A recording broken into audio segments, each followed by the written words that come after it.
wabarakatuh. Waalaikumsalam warahmatullahi wabarakatuh. Sejahtera buat kita semua. Selamat sore. Yang saya hormati Bapak Ibu yang hadir pada hari ini. Pada hari ini yaitu kita akan melaksanakan IHT dengan daring, yaitu penyusunan modul ajar dan asesmen. Kepada Bapak Marsito, waktu dan tempat kami persilahkan. Terima kasih Bu Yus, Bapak Ibu sekalian yang saya hormati. Assalamualaikum warahmatullahi wabarakatuh. Waalaikumsalam warahmatullahi wabarakatuh. Selamat sore, salam sejahtera bagi kita semua. Sebagaimana disampaikan Bu Yus bahwa hari ini kita akan melaksanakan in-house training dengan materi penyusunan modul ajar dan asesmen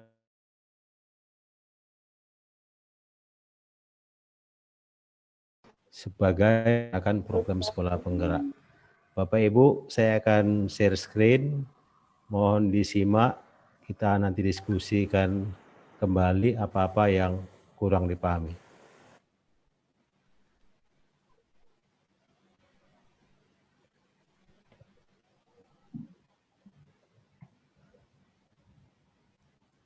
Bapak Ibu, sudah kelihatan ya?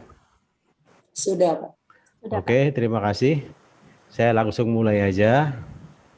Bapak Ibu, pada hari ini kita akan membahas tentang bagaimana penyusunan modul ajar, dan saya akan mengawali dengan memperkenalkan konsep modul ajar itu seperti apa.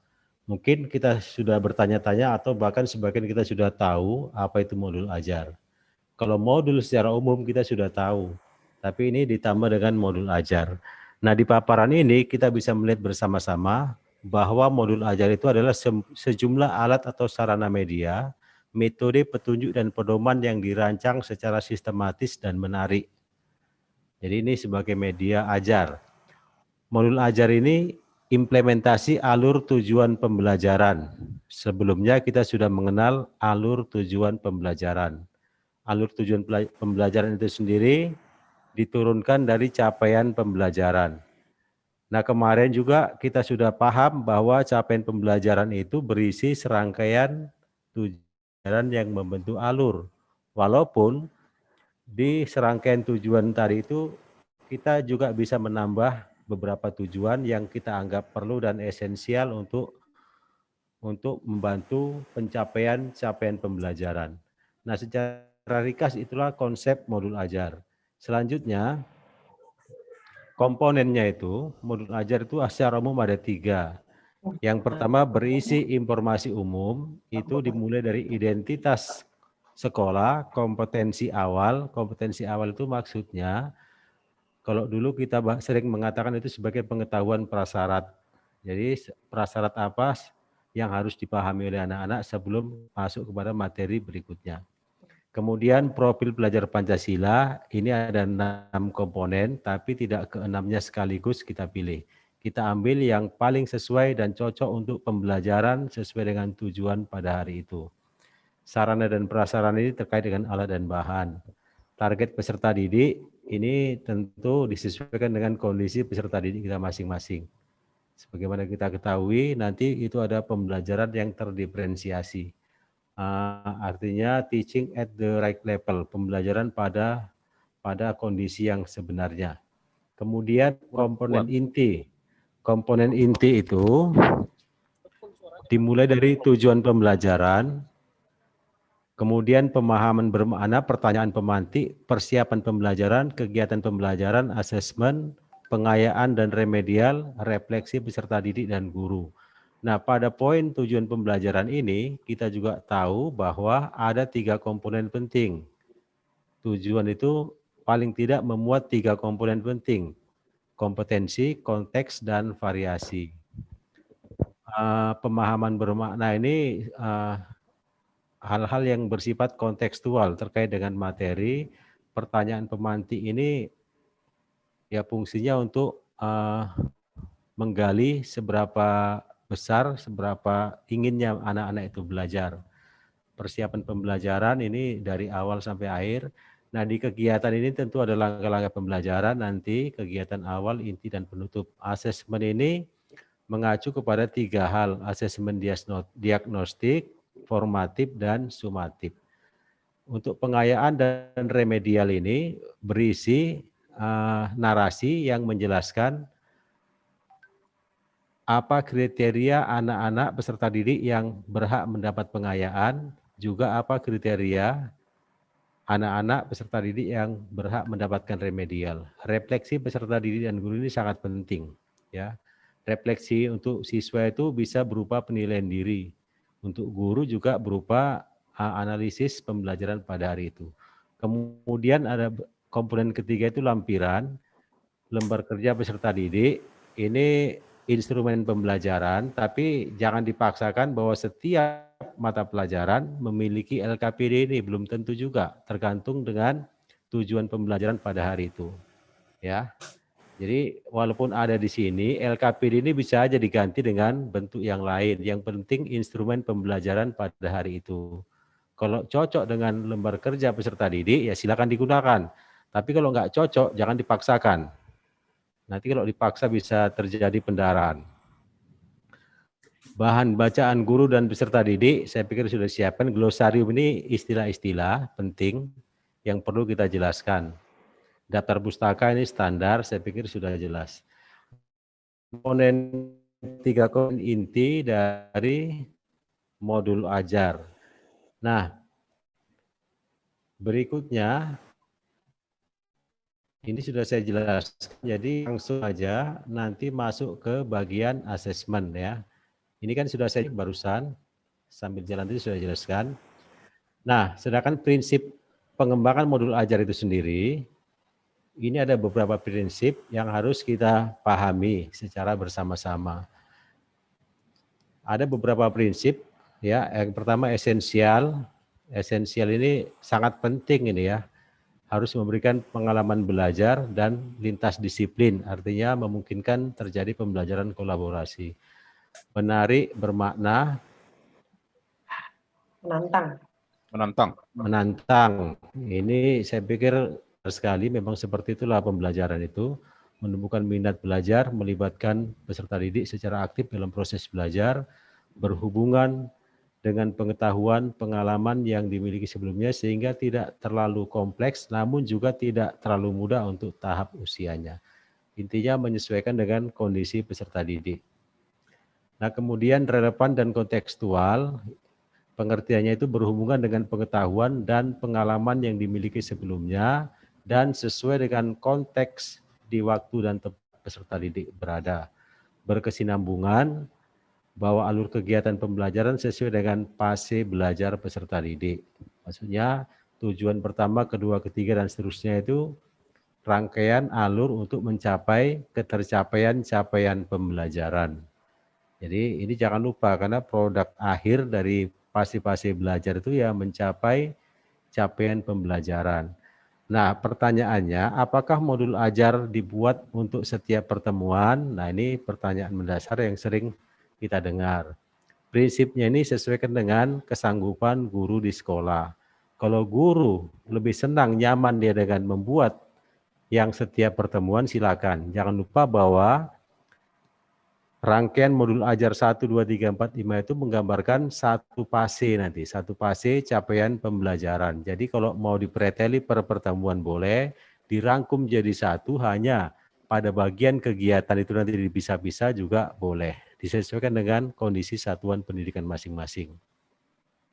Nah, prosedurnya itu adalah, ini ada beberapa prosedur Bapak Ibu ya. Ini kalau dibacakan satu persatu saya pikir nggak cukup waktu kita. Yang pertama itu analisis kondisi. Ini analisis, memang kita disarankan membuat analisis. Ini juga ada kaitannya dengan nanti asesmen diagnostik, mengidentifikasi dan menentukan dimensi profil pelajar Pancasila yang sesuai dengan tujuan pembelajaran. Menentukan alur tujuan pembelajaran yang akan dikembangkan menjadi modul ajar. Nah, ini juga kalau satu capaian itu bisa jadi 5, silakan 5. Susun modul ajar berdasarkan komponen yang tersedia. pelaksanaan pembelajarannya juga harus disesuaikan dengan alurnya. Evaluasi tindak lanjut ini dilakukan setelah selesai pembelajaran, di mana hal-hal yang mau diperbaiki dan mana yang mau dikembangkan. Nah, saya pikir untuk tahap pertama itu yang terkait dengan modul ajar, kita akan coba masuk supaya tidak terlalu nanti sampai nanti sesi berikutnya saya akan sampaikan tentang asesmennya. Jadi untuk pertama ini kita padakan dulu, saya kembalikan ke Bu Ius, kita diskusi.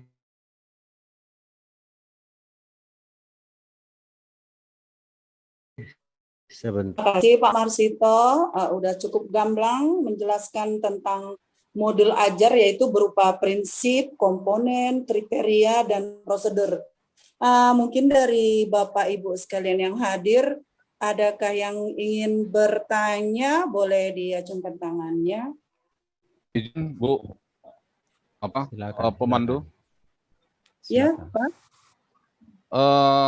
Pak Marsito yang kami hormati, Ya, Pak. tadi kan salah satu prinsip-prinsip dalam penyusunan modul ajar ini kan adalah esensial daripada materi yang menjadi tujuan pembelajaran. Kita lihat itu teman-teman kita guru banyak yang kesulitan untuk mengidentifikasi kira-kira yang mana materi yang esensial kaitan dengan fase peserta didik gitu. Kira-kira teknik apa atau cara apa yang bisa digunakan supaya kawan-kawan kita guru nanti ketika kita melakukan pendampingan kepada guru-guru supaya mereka lebih mudah untuk mengidentifikasi materi esensial ini. Terima kasih Pak Marsito. Ya, silakan Pak Marsito. Oke, makasih. Untuk guru dan teknik mencari, silakan Pak. Oke, makasih Pak Regar dan untuk semua. Sebelumnya kita sudah mengenal ada istilah UKRK, urgensi, K-nya continue, R-nya relevansi, K-nya keterpakaian. Nah, urgen, esensi. Jadi esensi ini sangat penting materinya. Kalau materi yang sangat penting itu ciri-cirinya, dia menjadi dasar untuk menguasai materi selanjutnya. Jadi kalau materi itu tidak dikuasai dengan baik, maka dia akan sulit untuk mencapai materi berikutnya. Itulah kata kunci materi yang esensi. Dan biasanya materi esensi ini pasti akan menjadi prasyarat untuk materi yang berikutnya. Jadi itu kata kuncinya. Nanti dalam asesmen pun materi-materi yang esensial ini harus menjadi prioritas bagi guru untuk melakukan pembelajarannya. Saya pikir itu Pak Regar ya dari. Ya, terima kasih Pak Ya. Marsito. Ya Pak Mar. Ya Pak Mul. Ini Pak Mulyadi ya Pak ya?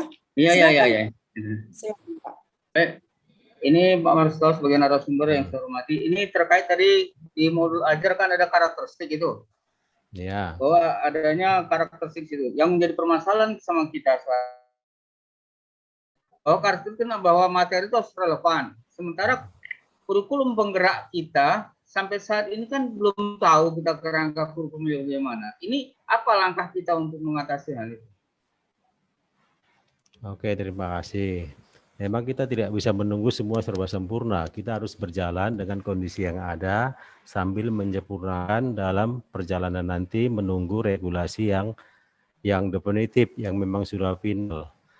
Tapi apa yang kita dapatkan hari ini itu sebagai acuan dasar kita untuk berbuat. Jangan sampai kita nanti terlambat dalam berbuat. Makanya dari sekarang kita sudah harus pikirkan. Nah, terkait dengan keberagaman tadi, karakteristik dan sebagainya, memang nanti di kurikulum program sekolah penggerak ini, guru itu dituntut mampu melakukan pembelajaran dengan pola terdiferensiasi.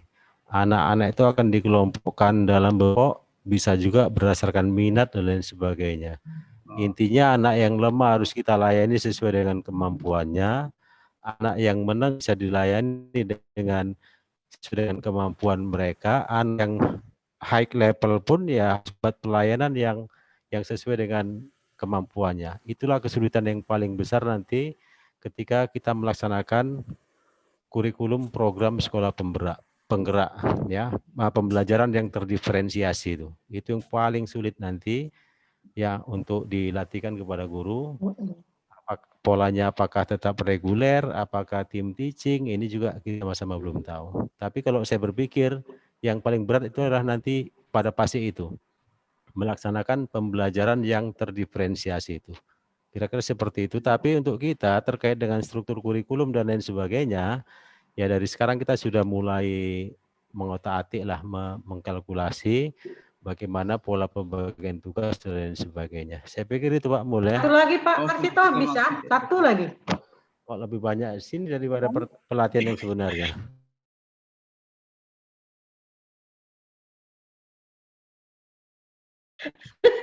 Satu lagi modul ajar tadi, di komponen ini kan ada kegiatan pembelajaran. Ya. Kegiatan pembelajaran itu kan seperti yang tertuang dalam langkah-langkah dalam RPP. Jadi artinya yang mau saya tanya, kita nanti membuat guru membuat RPP itu udah nama lainnya udah modul ajar. Makin banyak yang mereka buat. Padahal RPP padahal RPP itu kita suruh kan satu lembar. Formatnya selembar gitu maksudnya. Mana bisa selembar kalau udah modul ajar. Iya itulah makanya. Asesmennya lagi masuk di situ. Oke, itu aja ya. Iya. Cukup. Oke. Jadi ini juga yang menjadi pikiran saya juga beberapa hari yang lalu, makanya saya pernah ngomong di awal pelatihan. Tapi intinya seperti ini. Yang pertama, memaknai satu lembar juga tidak definitif, artinya tidak mutlak satu. Itu pertama ya. Yang perlu dimaknai dari pengertian satu lembar itu adalah supaya tidak sampai berjilid-jilid sebenarnya itu. Jangan nanti satu lembar definitif satu lembar setengah salah, satu lembar seperempat salah, setengah lembar salah. Enggak boleh seperti itu, enggak boleh diartikan secara definitif. Artinya itu buatlah perangkat pembelajaran seringkas mungkin yang bisa digunakan untuk memandu proses pembelajaran di kelas. Sebenarnya itu intinya. Ya, masalah kelengkapan sesuaikan dengan kondisi masing-masing. Pertanyaan berikutnya tadi, apakah modul ajar ini bisa dikatakan RPP? Ya jujur kita tidak bisa menjawab secara definitif juga. Tapi kalau kita lihat komponennya, ya sudah menyerupai komponen RPP. Tapi di bagian lain kemarin kita juga baca ada rencana pembelajaran kan? Ada nggak kebaca di beberapa slide semalam? Ada. Nah rencana pembelajaran juga memuat tujuan dan lain sebagainya. Jadi saya pikir modul ajar ini mungkin dokumen yang bisa disiapkan secara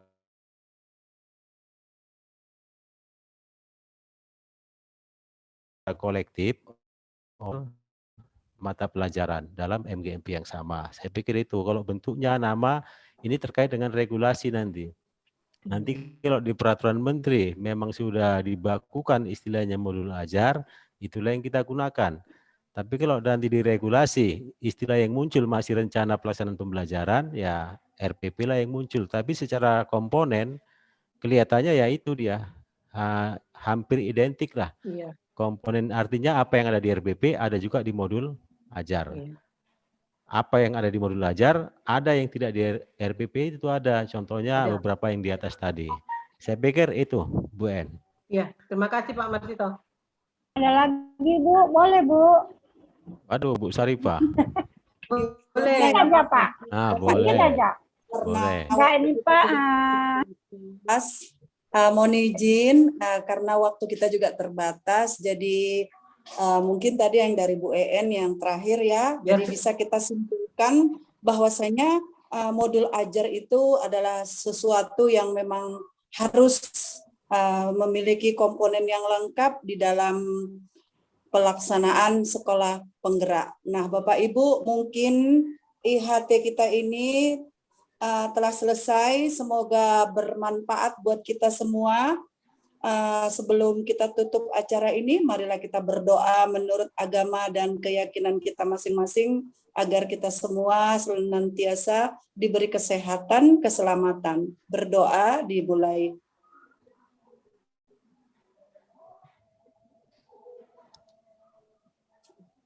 Berdoa selesai.